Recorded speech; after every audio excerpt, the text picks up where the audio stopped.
Hello everyone, welcome to Studygram channel. आइए आज देखते हैं टीएसटी पीएचटी एग्ज़ाम 2025 कुछ जो है चयन परीक्षा यानी सिलेक्शन टेस्ट देखेंगे और इसमें कुछ हिंदी के जो है व्याकरण के और हिंदी साहित्य के कुछ महत्वपूर्ण अभ्यास प्रश्नोत्तरी को देखने वाले हैं और ये टीएसटी पीएचटी के साथ साथ अन्य एग्जाम के लिए भी महत्वपूर्ण होगा। तो आइए देखते हैं, अपने प्रश्नों की तरफ बढ़ते हैं। तो आज हमने कुल जो प्रश्न लिए हैं, कुल 45 जो है प्रश्नों को हम देखेंगे। तो 45 प्रश्नों के साथ इसके जो कुछ महत्वपूर्ण जो व्याख्यात्मक प्रश्न होंगे उसको भी हम साथ साथ लेकर के चलेंगे, यानी चारों ऑप्शन को हम देखेंगे। तो पहला प्रश्न है कि हरिवंश राय बच्चन की आत्मकथा जो है कितने भाग में प्रकाशित की गई है। तो हरिवंश राय बच्चन के बारे में पूछा है, इनकी आत्मकथा कितने भाग में। तो इसका सही ऑप्शन देखते हैं। तो इसका सही ऑप्शन डी वाला है, यानी कि 4 भागों में प्रकाशित की गई हरिवंश राय बच्चन की आत्मकथा। वो जो है 4 कौन कौन सी आत्मकथा है। तो जो 4 आत्मकथा है, पहले है कि 1969 में आया था क्या भूलूं क्या याद करूं, क्या भूलूं क्या याद करूं 1969। फिर नीर का निर्माण फिर 1970 में आया। बसेरे से दूर 1977 में। और 10 द्वार से सोपान तक ये 1985 में आया। 10 द्वार से सोपान तक। तो इस तरह से इनकी कुल 4 आत्मकथा है। आगे देखेंगे कि सही आरोही क्रम पूछा है कि सही आरोही क्रम कौन सा होगा ABCD में। तो इसका सही आरोही जो क्रम है वो सी वाला होगा। सी वाला मतलब कि पहले छायावाद आया, फिर प्रगतिवाद आया, फिर प्रयोगवाद आया, फिर नई कविता आया। तो जो छायावाद का विकास जो है वो द्विवेदी युग की कविता के बाद ही हुआ। यानी छायावाद की जो समय सीमा हम बोल सकते हैं कि 1918 तक मानी जाती है। 1918 से लेकर के जो है 1938 तक मानी जाती है। और छायावाद के जो सबसे पहले प्रयोग किसने किया, छायावाद शब्द का प्रयोग, तो मुकुटधर पांडे जी ने। आगे देखते हैं प्रगतिवाद जो है यह भी जो हिंदी काव्य में जो प्रगतिवाद का जो शुरुआत हुई वो 1938 में हुआ। इसकी शुरुआत कब हुई, तो 1938 ईस्वी में इसका शुरुआत हुआ और ये 1918 से 36 तक चला। छायावाद कब से चला, 18 से 36 तक। और जो 1938 में प्रगतिवाद की शुरुआत हुई। फिर 29 से लेकर कुछ 43 तक जो है प्रगतिवाद चला। फिर प्रयोगवाद जो है 1943 तक माना जाता है। 1943 जो है प्रगतिवाद माना जाता है। और प्रयोगवाद का सबसे पहले जो शब्द प्रयोक्ता कौन कहे जाते हैं, तो अज्ञेय जी। और इसके बाद फिर आता है 1943 में अज्ञेय द्वारा जो है संपादित किया गया। फिर 1953 में जो है नई कविता का जो है नई कविता की शुरुआत हुई। कब हुई, तो 1953 ईस्वी में। 1953 ईस्वी में जो है नई कविता की शुरुआत हुई। तो इस तरह से इसका जो सही आरोही है वो थर्ड वाला है, यानी कि सी ऑप्शन बिल्कुल सही है। अगला प्रश्न देखते हैं कि रसज्ञरंजन की सुप्रसिद्ध निबंधकार की कृति मानी गई है। तो इसका तीसरा ऑप्शन डी वाला है, यानी आचार्य महावीर प्रसाद द्विवेदी जी हैं जो रसज्ञरंजन के सुप्रसिद्ध निबंधकार की कृति हैं। इसके अलावा रसज्ञरंजन है, साहित्य शिखर है, और जो है आचार्य महावीर प्रसाद द्विवेदी की मुख्य रचना है। और जो है हजारी प्रसाद द्विवेदी का जैसे निबंध देख लेते हैं, जैसे अशोक के फूल है हजारी प्रसाद द्विवेदी जी का, और विचार वितर्क है, विचार प्रवाह, आलोक पर्वत, इस तरह से हजारी प्रसाद द्विवेदी जी के। बाबू गुलाब राय का जैसे निबंध है कि ठलुआ क्लब है, फिर निराश क्यों, फिर मेरी असफलता है। इस तरह से बाबू गुलाब जी की जो है प्रसिद्ध निबंधकार है। आगे देखते हैं, कर्म कारक का पूछ रहा है, कर्म कारक के लिए प्रयुक्त होने वाला चिन्ह कौन सा है। कुछ व्याकरण के भी प्रश्न है। तो कर्म कारक का चिन्ह जो होता है वो कौन सा होता है, तो कर्म कारक का जो चिन्ह है वह ऑप्शन डी यानी को होता है। कर्ता ने कर्म को, तो इसका जो परसर्ग होता है वो को होता है। ऑप्शन डी बिल्कुल सही। अगला देखते हैं, सही कथन चुनिए, मतलब सही कथन कौन सा ABCD में से। तो सही कथन इसमें जो है वह य और वह जो ध्वनियाँ कैसी होती है, तो अर्ध स्वर होती है, यानी आधा स्वर होती है, य और वह। और बाकी जो देख लेते हैं, व्यंजन उच्चारण बिना स्वर की सहायता से, ये बात गलत है। अवधेश का विग्रह अवजमाधेश, यह भी गलत होगा। हिंदी व्यंजनों की संख्या 60, तो यह भी गलत है। इसमें पहला वाला ही सही होगा। अगला प्रश्न देखते हैं कि श्रृंगार रस का स्थायी भाव पूछा, तो श्रृंगार रस का स्थायी भाव क्या होता है, तो रति होता है श्रृंगार रस का स्थायी भाव। तो इसका सही ऑप्शन बी वाला होगा। आगे देखते हैं, जैसे हास्य का पूछ रहा है कि हास्य का स्थायी भाव क्या हो जाएगा, तो हास्य हो जाएगा। ठीक है। उत्साह का जो होता है कि वीर का जो वीर रस का स्थायी भाव होता है वह उत्साह होता है। शोक का होता है करुण। तो इस तरह से हम चारों ऑप्शन को देखते चल रहे हैं। आगे देखते हैं, 7वां प्रश्न, एक शब्द की वह शक्ति जिसमें वाच्यार्थ प्रकट होता है वह क्या कहलाता है। जो वाच्यार्थ को, वाच्य के अर्थ को प्रकट करता है तो क्या कहलाता है, तो उसे अभिधा कहते हैं। क्या कहते हैं, तो उसे अभिधा कहते हैं। यानी शब्द उससे जो संबंधित शक्ति जो प्रकार माना जाता है, तो शब्द शक्ति के अंतर्गत आता है। वाचक का जो अर्थ होता है वाचक के अंतर्गत लिया जाता है, तो अभिधा में आता है। लाक्षणिक अगर पूछा जाता है तो लक्ष्य में, तो उसको हम बोल सकते हैं लक्षणा। व्यंजक का पूछा जाए तो व्यंग के रूप में लिया जाता है, तो उसे व्यंजना कहते हैं। तो इसका जो 7वें का सही क्वेश्चन के अनुसार, प्रश्न के अनुसार डी वाला ऑप्शन बिल्कुल सही है, यानी वाच्यार्थ का भाव प्रकट करता है तो अभिधा होगा। अगला प्रश्न देखते हैं कि आधुनिक हिंदी का जो आरंभ है सरस्वती पत्रिका के सन 1900 प्रकाशित अंक की किस कहानी से माना गया है। तो 8वां का जो सही ऑप्शन है वो ए है, यानी कि इंदुमती। इंदुमती के लिखने वाले जो लेखक है कौन है, तो किशोरी लाल गोस्वामी जी। कौन है, तो किशोरी लाल गोस्वामी जी इसको लिखने वाले हैं, किशोरी लाल गोस्वामी। तो किशोरी लाल गोस्वामी जो है हिंदी के इंदुमती कहानी सरस्वती पत्रिका में 1900 में प्रकाशित हुई। और ये शेक्सपियर के टेम्पेस्ट नाटक के आधार पर लिखा गया। किसके आधार पर, तो शेक्सपियर जी का जो नाटक है टेम्पेस्ट उसके आधार पर लिखा गया।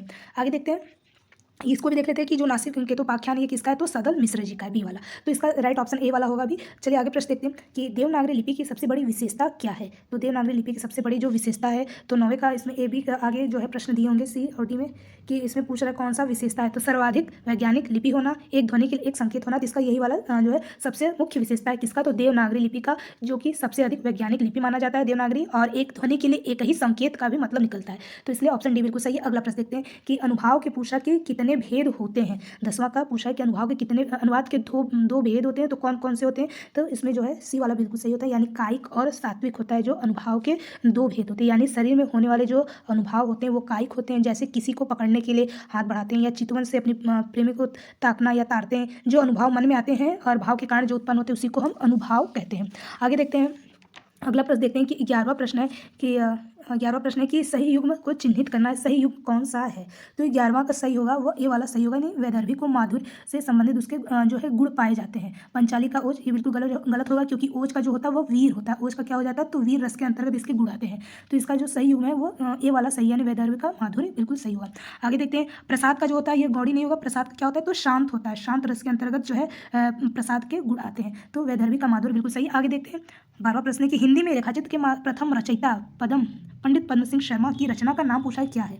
तो 12वां का जो सही ऑप्शन है वो ए है, यानी कि पद्म राग है। इसका जो सही ऑप्शन है वो क्या है, पद्म राग है 12वां का एक। आगे देखते हैं कि अलौकिक शुद्ध शब्द कौन सा है। अलौकिक पूछा है कि इसका शुद्ध शब्द, अलौकिक का शुद्ध शब्द क्या है। तो इसमें अलौकिक कैसे लिखा जाएगा ये पूछा है, तो सी वाला बिल्कुल सही है। अलौकिक नहीं होता बल्कि अलौकिक होता है, इसका यही शुद्ध शब्द होता है अलौकिक। अगला प्रश्न देखते हैं कि देव कवि किस जिले के थे। तो किस जिले के माने जाते हैं। तो 14 का जो सही ऑप्शन है वो इटावा के माने जाते हैं। देव कवि जो है वो रीतिकाल के श्रेष्ठ कवियों में से एक माने जाते हैं। इनकी जो रचनाएं भाव विलास है, भवानी विलास है, रस विलास है, सुख विलास, तो इस तरह से जितने भी विलास करके आते हैं वो देव जी की कविता मतलब रचनाएं हैं, और ये जो है रीतिकाल के प्रमुख कवियों में से माने जाते हैं। और इनका जो जिला है मुख्य रूप से वो इटावा के माने जाते हैं। अगला प्रश्न देखते हैं कि पृथ्वीराज रासो महाकाव्य के रचयिता पूछा कौन है। पृथ्वीराज रासो के, इसका जो ऑप्शन है 15 का वो बी वाला बिल्कुल सही है, यानी चंद्र बरदाई जी हैं जो कि पृथ्वीराज रासो के महाकाव्य के रचयिता है। आगे देखते हैं, जैसे अमीर खुसरो ने खड़ी बोली के सबसे पहले प्रथम प्रयोक्ता माने जाते हैं। आगे जैसे हेमचंद के बारे में थोड़ा जानते हैं कि हेमचंद की जो मुख्य रचना प्रमुख रचना वो काव्य अनुशासन मानी जाती है। परमाल जी की जो जगनीक की रचना होती है, जगनीक उनकी रचना, अमीर खुसरो जो है खालिक बारी खुसरो पहलियम करियाँ, इस तरह से दो सुकने गजल इत्यादि जो अमीर खुसरो के जो है खड़ी बोली के प्रयोक्ता है। आगे देखते हैं, प्रश्न है कि स्वस्तित्व का सही संधि विच्छेद क्या होगा। तो इसका सही संधि विच्छेद पूछ रहा है कि स्वस्तित्व यस्तु का, तो 16 का जो सही ऑप्शन है वो ए वाला ही सही होगा, यानी स्वस्ति जमा अस्तु।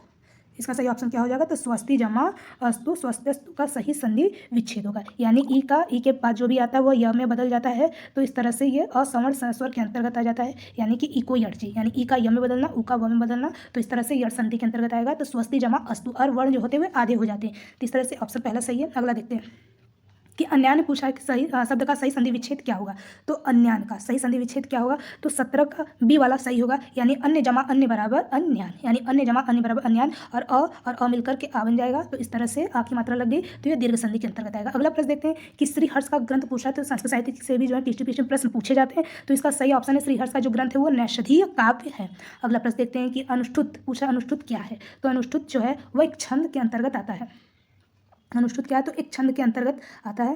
एक सेकेंड, अनुष्ठुत क्या है, तो एक छंद के अंतर्गत आता है, यानी कि ऑप्शन पहला वाला बिल्कुल सही है, 19 का पहला ए। आगे देखते हैं कि कान भरना का मुहावरे का अर्थ पूछ रहा है। तो इसका देखते हैं कान भरने का मतलब क्या होता है। तो कान भरना धोखा या चाणक देना, या फिर चुगली करना, या फिर कोई असर न होना। तो इसका जो सही ऑप्शन है 20 का पूछ रहा है, तो सी वाला बिल्कुल सही होगा, यानी कान भरना मतलब चुगली करना, किसी की चुगली करना। अगला प्रश्न देखते हैं कि विनय पत्रिका नामक ग्रंथ की रचना किसने की है। विनय पत्रिका की रचना किसने की है, तो गोस्वामी तुलसीदास जी ने जो है कि विनय पत्रिका की रचना की। और इनकी जो कुल रचनाएं मानी जाती प्रामाणिक जो ग्रंथ है, तो कितने हैं तुलसीदास जी की, तो 12 इनकी कुल प्रमुख प्रामाणिक ग्रंथ रचनाएं मानी जाती है। दोहावली है, गीतावली है, रामचरितमानस है, रामाज्ञा प्रश्न है, विनय पत्रिका, रामलला नाचू, पार्वती मंगल, जानकी मंगल, बरवे रामायण, वैराग्य संदीपिनी, इस तरह से इनकी कुल 12 प्रामाणिक रचनाएं। केशवदास का कुछ रचनाएं जाने थे, जैसे कवि प्रिया, रसिक प्रिया, रामचंद्रिका, वीर सिंह देव चरित हैं, विज्ञान गीता, रतन बावनी, जहांगीर जस चंद्रिका, इस तरह से इनकी केशवदास की रचना है। ठीक है, तो चलिए अभी हम आगे प्रश्न देखते हैं कि पूछ रहा है कि इन युग्मों में कौन सा सही नहीं है।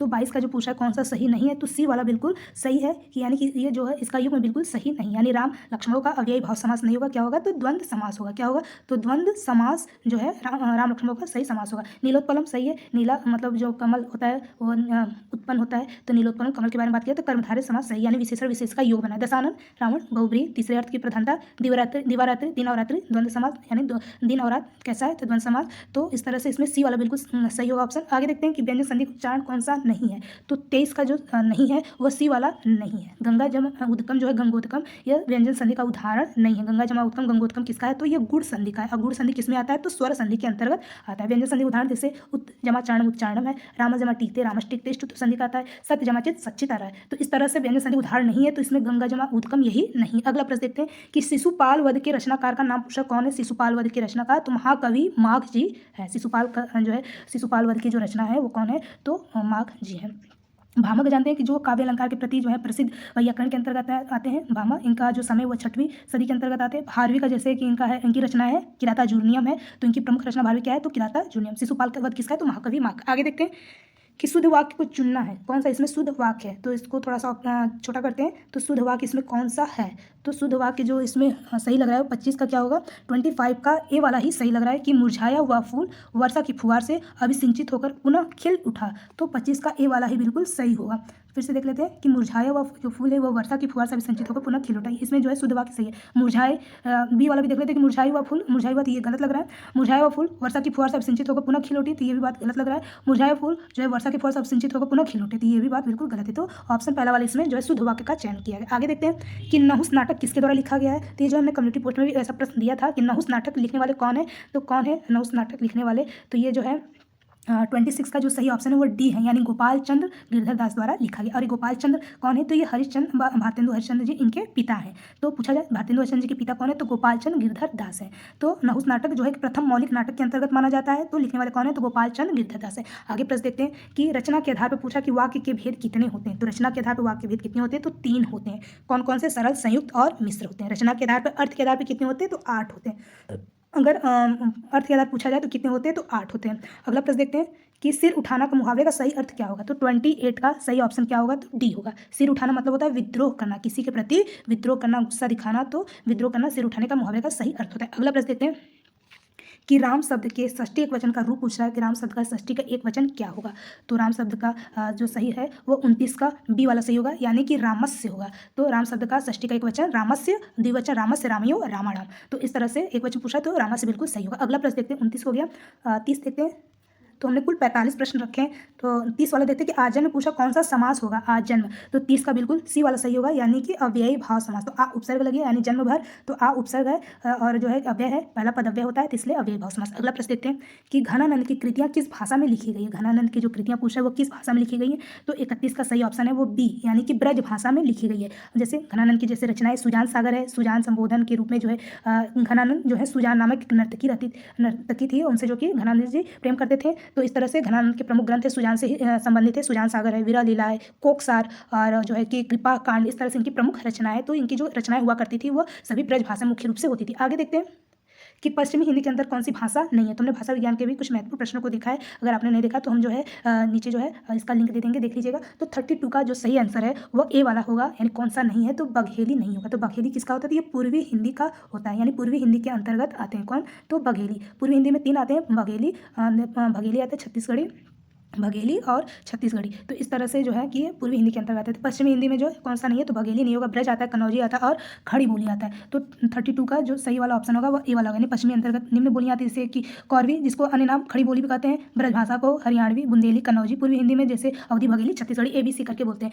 तो ABC याद रखिएगा। पूर्वी हिंदी में कौन कौन सी बोलियाँ हैं, तो ABC, अवधी, बघेली, छत्तीसगढ़ी। अगला प्रश्न देखते हैं कि नीमा किस कवि माता का नाम है, नीमा के बारे में पूछा तो किसका नाम है, तो कबीर दास जी की माता का नाम है नीरू नीमा, जो कि जुलाहा दंपति थे, तो उन्होंने उनका पालन पोषण किया था। तो नीमा किसकी माँ का नाम है, तो कबीर दास जी का नाम है। अगला प्रश्न देखते हैं, पट धातु है, वर्तमान काल, मध्यम पुरुष के एक वचन का पूछा क्या रूप होगा, तो 34 का जो सही ऑप्शन है वो बी वाला होगा, मध्य पुरुष का एक वचन क्या होगा, तो पठसी, यानी पठती, पठता, पठंती, पठसी, पठता, पठत। तो आगे देखते हैं कि राष्ट्र की भाववाचक संज्ञा पूछा है कि राष्ट्र का भाववाचक संज्ञा क्या होगा, तो भाववाचक संज्ञा क्या होगा, तो राष्ट्रीयता, ता लग जाता है, ता जुड़ जाता है, तो भाववाचक संज्ञा के अंतर्गत परिवर्तन होता है। अगला देखते हैं कि अतिथि का पूछ रहा है क्या पर्यायवाची होगा, तो अगर अतिथि का पर्यायवाची क्या होगा, तो आगंतुक होता है, सही ऑप्शन क्या हो जाएगा, आगंतुक जो है अतिथि का पर्यायवाची होगा। तो 36 का इस तरह से सी वाला बिल्कुल सही है। अगला प्रश्न देखते हैं, पूछा नई कविता के प्रवर्तक कौन है, नई कविता के मानने वाले कौन है, तो 37 का जो सही ऑप्शन है वो कौन है, तो भारतेंदु हरिश्चंद्र जी हैं जो नई कविता के प्रवर्तक है। तो 37 का इस तरह से सी वाला सही है, यानी कवि होने के साथ साथ जो भारतेंदु जी थे वो पत्रकारिता के अंतर्गत आते हैं, यानी पत्रकार भी थे, जैसे कवि वचन सुधा, हरिश्चंद्रिका, और इन्होंने जो प्रमुख पत्रिकाओं का प्रकाशन किया। और इसके अलावा जिनकी रचनाएं हैं वो प्रेम मालिका है, प्रेम सरोवर, गीति गोविंदानंद है, वर्षा विनोद है, प्रेम फुलवारी है, इस तरह से जितने भी प्रेम का संबंधित शब्द हैं वो जो है भारतेंदु हरिश्चंद्र का है। और नई कविता के जो प्रवर्तक हैं वो कौन है, तो भारतेंदु हरिश्चंद्र जी हैं। आगे देखते हैं 37 हो गया। 38 देखते हैं कि सरस्वती पत्रिका का प्रकाशन पूछ रहा है कि कब हुआ था। सरस्वती पत्रिका अभी हमने पिछले प्रश्नों में देखा था। तो 37 38 का देखते हैं। तो 38 का बी वाला सही होगा। 38 का बी वाला मतलब 1900 में हुआ था सरस्वती पत्रिका का प्रकाशन, बी वाला। और किसने किया था तो महावीर प्रसाद द्विवेदी जी ने जो है सरस्वती पत्रिका का प्रकाशन 1900 ईस्वी में किया था। अगला प्रश्न देखते हैं, कोणार्क पूछा नाटक है, किसकी रचना है? कोणार्क नाटक जो है वो किसकी है? तो 39 का बी बिल्कुल सही है, यानी जगदीश चंद्र माथुर जी का। थोड़ा नाम कट गया तो कौन है? तो जगदीश चंद्र माथुर जी हैं कोणार्क नाटक के रचयिता। 39 का बी। जैसे कोणार्क है, शारदिया है, पहला राजा है, दशरथ नंदन, इस तरह से इनके प्रमुख रचना है। किसका? जगदीश चंद्र माथुर जी का। मोहन राकेश कुछ नाटक देखते हैं कि जैसे आषाढ़ का एक दिन है, लहरों के राजहंस, आधे अधूरे इनके प्रमुख मुख्य नाटक है। भुवनेश्वर जी का जानते हैं, ये एकांकीकार के रूप में जाने जाते हैं। भुवनेश्वर जी किस रूप में जाने जाते हैं? तो एकांकी, यानी एक अंक लिखने में जो है कि जाने जाते हैं भुवनेश्वर जी। तो एकांकी के रूप में कौन जाने जाते हैं? तो भुवनेश्वर। इनकी जैसे कुछ एकांकी है कि आज़ादी की नींव, सिकंदर कारवां और इस तरह से तांबे की कीड़े इनके प्रमुख एकांकीकार, मतलब एकांकी इनकी रचना है। राम कुमार वर्मा जी जो है वो भी एकांकीकार के रूप में ही जाने जाते हैं। जैसे बादल की मृत्यु, रेशमी टाई और जो है कि दीपदान जो हम लोगों ने पढ़ा है, जैसे 9th 10th में जब हम लोग काव्यांजलि पढ़ते थे तो उसमें दीपदान नाम का एक चैप्टर हुआ करता था। तो दीपदान में किसका? तो राम कुमार वर्मा जी का। ये प्रमुख एकांकीकार के रूप में यह भी जाने जाते हैं। तो भुवनेश्वर और राम कुमार वर्मा ये दोनों एकांकीकार के रूप में जाने जाते हैं। अगला प्रश्न देखते हैं, पूछ रहा है आल्पिन और गमला जो कि किस विदेशी भाषा का एक शब्द है। तो आल्पिन और गमला किसका है? तो 40 का बी हो जाएगा, यानी पुर्तगाली। यानी पुर्तगाली के अंतर्गत आल्पिन और गमला किस विदेशी भाषा का शब्द है? तो पुर्तगाली का है। अगला प्रश्न देखते हैं कि रामचरितमानस कुल कितने कांड है? ये बहुत आसान प्रश्न है। तो 7 कांड है कुल। 41 का जो सही ऑप्शन होगा वो कितने कांड है कुल? तो कितने हैं? तो बी का सही ऑप्शन 7 कुल कांड है। 7 कांड। सबसे पहले जो है वो बाल कांड आता है, यानी स्टार्टिंग कहाँ से होता है? बाल कांड। फिर उसके बाद बालक कहाँ जन्म लेते हैं? तो अयोध्या कांड। फिर अरण्य यानी जंगल को जाते हैं, अरण्य कांड। फिर किष्किंधा जाते हैं, तो किष्किंधा कांड। सुंदर यानी कि अपना जो रूप दिखाते हैं, सुंदरकांड हनुमान जी जाते हैं, तो इस तरह से सुंदरकांड है। छठवां जो है लंका कांड, यानी लंका में जाकर के युद्ध करते हैं, लंका कांड। लास्ट में उत्तरकांड, यानी अयोध्या की तरफ फिर से आते हैं, तो उत्तरकांड हो जाएगा। तो पहला जो कांड है वो कौन सा है? बालकांड। और अंतिम कांड है उत्तरकांड। तो इस तरह से रामचंद्र के कुल कितने कांड है? तो 7 कांड है। और इसको पूरा करने में यह भी पूछता है कितना समय लगा? तो 2 वर्ष 7 महीना जो है पूरा समय लगा। 2 वर्ष और 7 महीना रामचरितमानस को कितना समय लगा पूरा करने में? तो 2 वर्ष लगा और 7 महीना लगा। तो इस तरह से रामचरितमानस को पूरा करने में इतना समय लगे। अगला प्रश्न देखते हैं, अखरावट पूछा है, काव्य कृति के रचयिता पूछा कौन है अखरावट? तो 42 का जो सही ऑप्शन है वह ए है, यानी कि मलिक मोहम्मद जायसी जी हैं जो कि अखरावट इनकी रचयिता। अखरावट है, आखिरी कलाम है, पद्मावत है, इनकी प्रमुख रचना है मलिक मोहम्मद जायसी जी का। आगे देखते हैं कुदबन जो है मृगावती, यानी कुदबन जो किसकी रचना है? तो मृगावती इनकी रचना है। मंझन जो है मधुमालती, और उस्मान की जो रचना है वो चित्रावली। इस तरह से ये जितने भी सारे कवि हैं, ये जितने भी जायसी है, मंझन, कुतुबन, उस्मान, ये सभी किसके अंतर्गत आएंगे? तो किसके अंतर्गत आएंगे? तो सूफी संत के अंतर्गत आएंगे। किसके अंतर्गत? तो सूफी संत के अंतर्गत ये सारे कवि जो आएंगे। और तो अखरावट की रचयिता कौन है? तो मलिक मोहम्मद जायसी जी। अगला प्रश्न देखते हैं 43 की। तो अगला प्रश्न देखते हैं कि 43 पूछा भक्ति काल किस कवि को जड़िया को विभूषित किया, यानी जड़िया कवि कौन है? तो नंददास जी हैं। तो नंददास कहा जाता है कि अन्य कवि गड़िया, नंददास जड़िया, यानी जड़, यानी इनको मूल माना जाता है। अगला प्रश्न देखते हैं कि वैराग्य संदीपनी किस कवि की रचना है? तो वैराग्य संदीपनी किसकी है? तो वैराग्य हमने पढ़ा था, वैराग्य संदीपनी किसकी? तो 44 का जो सही है वो कौन है? तो तुलसीदास जी, जो 12 इनकी प्रमुख प्रामाणिक ग्रंथ है। अगला प्रश्न देखते हैं कि सुख सागर की रचना किसने की है? तो सुख सागर की रचना पूछा किसने की है? तो 45 का जो सही ऑप्शन है वो डी है, यानी कि किसने की है? सुख सागर। तो सदा सुखलाल, सुख से ही निकल के आ रहा है, सदा सुखलाल जी जो है इनकी प्रमुख इनकी रचना है सदा सुखलाल जी। आगे देखते हैं सदल मिश्र का जो इनका प्रमुख रचना भी बताया गया था, नासिक के तो पाख्यान जी हैं। लल्लूलाल प्रेम सागर इनका है। ईशा अल्लाह खां का जो है उदयमान चरित्र, यानी कि रानी केत की कहानी, ईशा अल्लाह खां जी का। तो हमने जो है कुल 4 ऑप्शन के साथ कुल व्याख्यात्मक प्रश्नों को भी देखा, और जो है हमने कुल आज जो है 45 प्रश्नों को देखा। ऐसे हम कुछ जो है महत्वपूर्ण जो है अभ्यास प्रश्नोत्तरी को लाएंगे नेक्स्ट वीडियो में। तब तक के लिए जय हिंद।